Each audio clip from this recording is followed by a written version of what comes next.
Marketing आणि कोणती advertise होतं आणि किती तारखेला यांची ऍडव्हर्टाइज दिली आणि तुम्ही पत्र किती तारखेला काढलं की ऍडव्हर्टाइज करू नये म्हणून?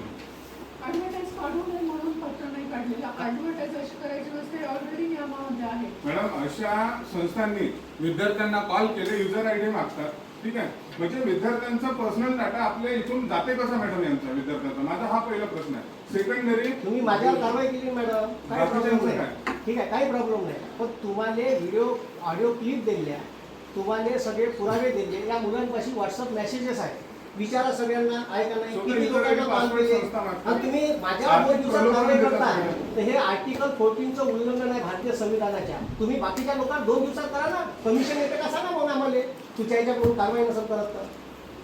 ठीक आहे, जे आपल्याला हा तिथंच मॅडम तुम्हाला सांगतो, ठीक आहे, ते एक कोण आहे, अंजली चोरे, अरविंद चोरे, 44 वर्षाचे माणसं घेतले आहे पाटील मॅडमने त्याच्यात, त्या अकॅडमीला दिले नंदुरबार मध्ये. आम्हाला सांगतो ना,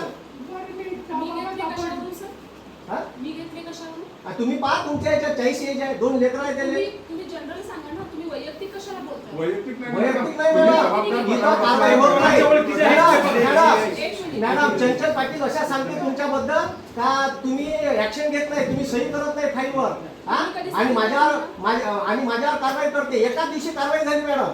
तिथं शिंदे मॅडम आहे, त्या शिंदे मॅडमला फोन केला मी, माझे विद्यार्थी बायटीचे डायव्हर्ट केले, डायव्हर्ट केले, मी त्याला डायव्हर्ट करायचे अगोदर फोन केले, मॅडम म्हणलं पोरं माझ्या क्लासवर येऊन राहिले, वारंवार विचारून राहिले, आणि वारंवार विचारल्याच्या नंतर म्हटलं तुम्ही निर्णय घ्या, ठीक आहे, मी तिथं आलं तर फालतू प्रॉब्लेम होऊन जाईल म्हटलं. विद्यार्थी घेऊन आल्या, एकाच दिवशी निकाल दिला मॅडम. इकडं तुमचं लेटर आलं, अर्ध्या तासानं त्याचं लेटर आलं, म्हणजे हे सगळं ठीक आहे, मायासोबत केलेली, मिळून मिसळून केलेली कारवाई आहे, ठीक आहे.